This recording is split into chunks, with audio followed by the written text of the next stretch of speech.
고흥을 비롯한 전남 동부권 해역에 적조경보가 내려졌습니다. 완도를 비롯한 서남 해안도 3년 만에 주의보가 내려지면서 어민들이 긴장하고 있습니다. 재고쌀이 넘쳐나면서 햅쌀의 가격 하락이 현실로 다가왔습니다. 지역 경제에 미치는 부작용도 커서 전라남도가 정부의 특단의 대책을 요구하고 나섰습니다. 전라남도가 공동주택 지하주차장을 대상으로 안전감찰에 나섭니다. 최근 포항에서 발생한 침수 피해를 사전에 막기 위한 조치입니다. 해양관광도시 여수는 그동안 도로 접근성이 열악하다는 평가가 많았습니다. 최근엔 순천에서 끊긴 고속도로를 여수까지 확장해야 한다는 여론이 확산되고 있습니다.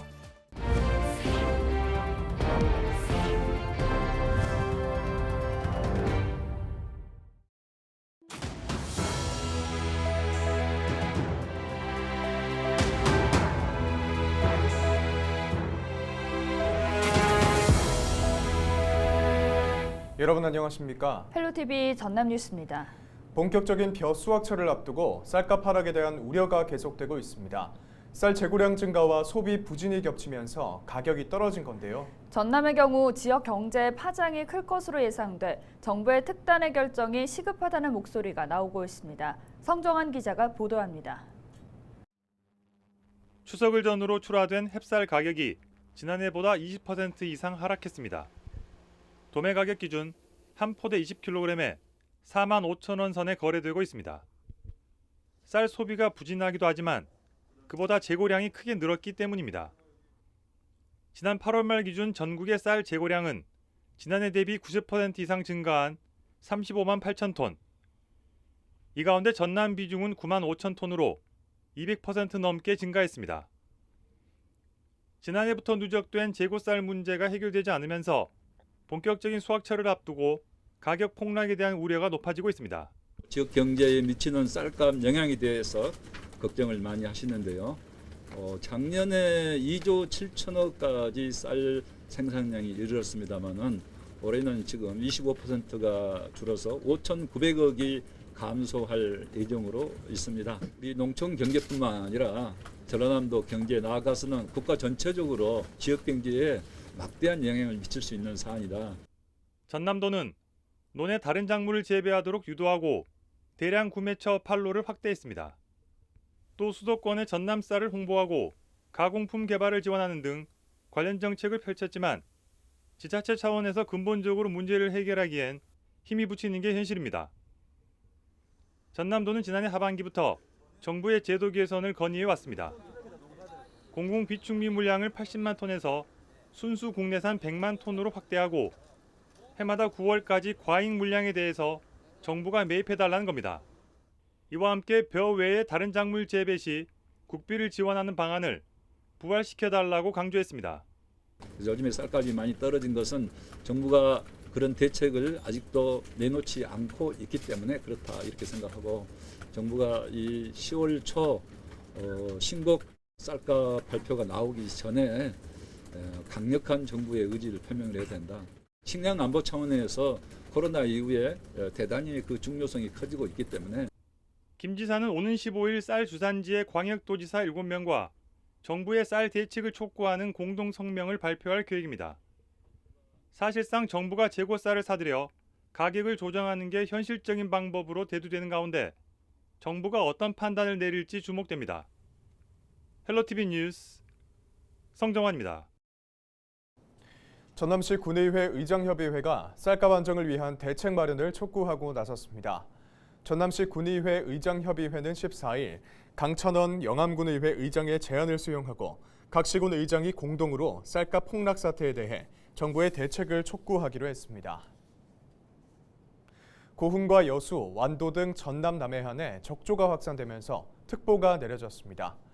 13일 기준 고흥 거금도에서 여수 돌산도 해역에는 적조 경보가 발령됐고 완도에서 고흥 거금도 사이 해역과 여수 돌산에서 경남 통영 해역에는 적조주의보가 발령됐습니다. 해양수산부는 당분간 지속적인 돌풍과 대조기에 따라 적조 해역이 확대될 수 있다며 피해 예방에 만전을 기할 것을 당부했습니다.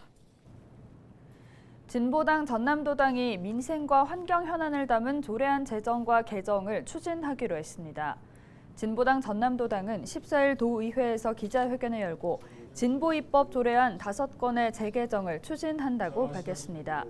조례안은 재생에너지 사업 공영화 지원을 비롯해 돌봄복지 공공성 강화와 돌봄 노동자 처우 개선, 농산물 가격 안정 지원과 농어민 공익수당 지급, 민주화운동 관련자 예우 및 지원 등입니다.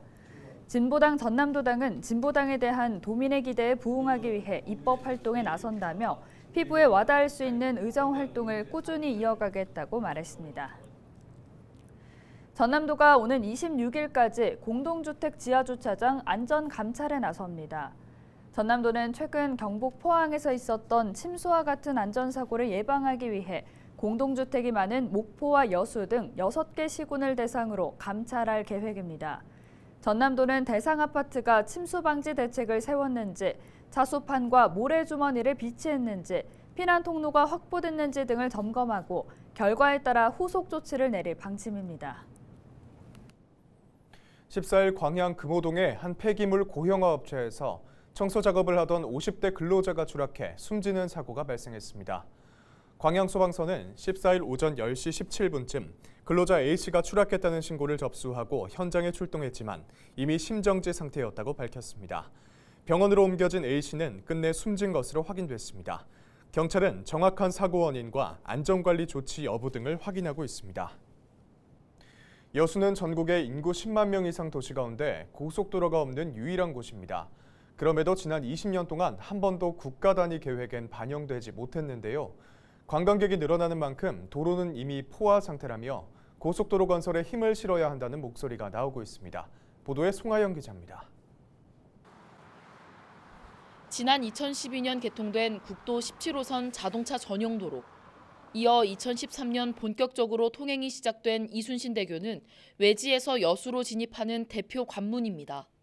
박람회 개최 이후 구축된 광역교통망으로 진입 시간은 크게 단축됐지만 국가산단을 오가는 대형 화물트럭과 해마다 관광객 1,300만 명이 방문한다는 점을 고려할 때 고속도로 건설의 필요성은 꾸준히 제기돼 왔습니다. 고속도로 건설 추진 방안은 크게 2가지로 좁혀진 상태. 동순천 나들목에서 자동차 전용 도로까지 5km 구간의 우회도로를 개설해 고속도로로 승격하는 것과 동순천 나들목에서 소라면까지 왕복 4차로 고속도로를 건설하는 방안입니다. 정치권에서는 이미 가능성은 확보해둔 상태라고 강조했습니다. 이번 예결위 결산심사장에서 국토부 장관에게 물어봤어요.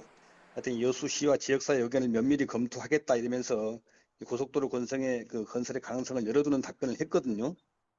그러면서 주 의원은 지역민 의견이 중요한 만큼 먼저 공감대를 만들어 정부에 건의한다는 계획입니다. 하지만 고속도로 건설 추진에 앞서 해결해야 할 과제도 많습니다. 정부의 고속도로 건설 계획은 5년마다 수립되는데 이미 2025년까지 실시될 2차 계획에는 빠졌을 뿐더러 다음 건설 계획에 포함될 가능성도 미지수이기 때문입니다. 또 고속도로를 새로 건설할 경우 도로 유지를 위한 통행량과 2조 원에 달하는 예산을 확보하는 것도 관건입니다.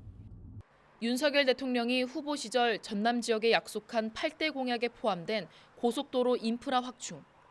여수 고속도로 건설 추진을 위한 정치권의 움직임이 빨라지고 있는 가운데 오는 2026년에 발표될 3차 고속도로 건설 계획에 포함될 수 있을지 주목됩니다. 헬로티비 뉴스 송하영입니다. 전남도가 전국 최초로 문화와 창업, 체육, 시설 등을 모두 갖춘 대규모 청년 문화센터 건립에 나섭니다. 청년 문화센터는 지상 4층, 연면적 4,000제곱미터 이상 규모로 오는 2025년까지 400억 원이 투입돼 2개 시군에 하나씩 건립될 예정입니다. 이를 위해 전남도는 오는 22일까지 대상지를 공모하고 심사를 거쳐 10월 중에 최종 대상지를 선정할 계획입니다.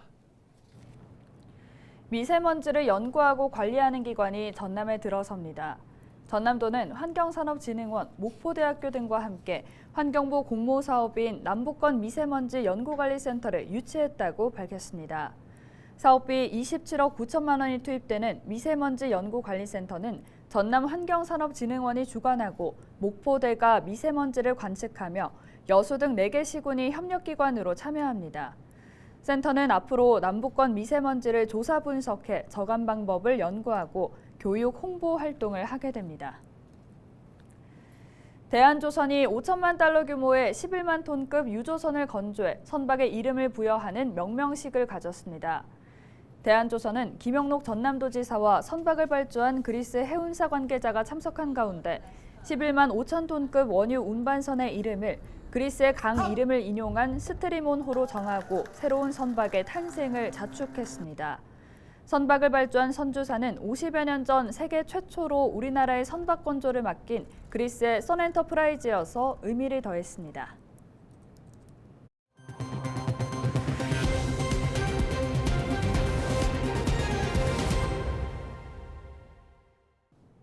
추석 연휴가 끝난 첫날 전남에선 하루 전보다 소폭 증가한 2,700여 명의 코로나19 신규 확진자가 나왔습니다. 13일 하루 전남의 신규 확진자는 지난 12일보다 935명 증가한 2,744명으로 집계됐습니다.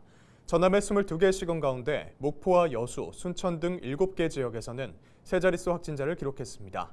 기존 확진자 가운데 3명이 숨졌고 위중증 환자는 23명으로 집계됐습니다. 해남 가을배추 농작물 재해보험 가입이 오는 16일 마감됩니다.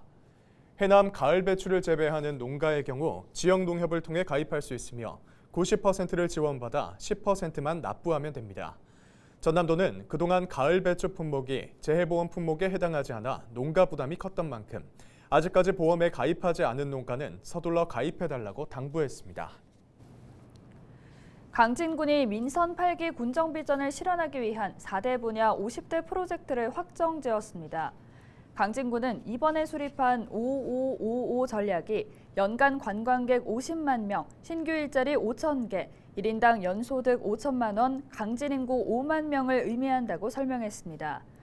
세부 계획에는 빈집 정비와 전원주택 조성, 전남 최초 학생 기본수당 지급, 세계 도자기 엑스포 유치 등이 포함됐습니다. 장흥군의 국제 슬로시티 재지정을 위한 현장 실사가 다음 달 진행됩니다. 장흥군은 최근 튀르키예를 방문해 국제 슬로시티 가입의 최종 단계인 현장 실사 일정을 협의했습니다.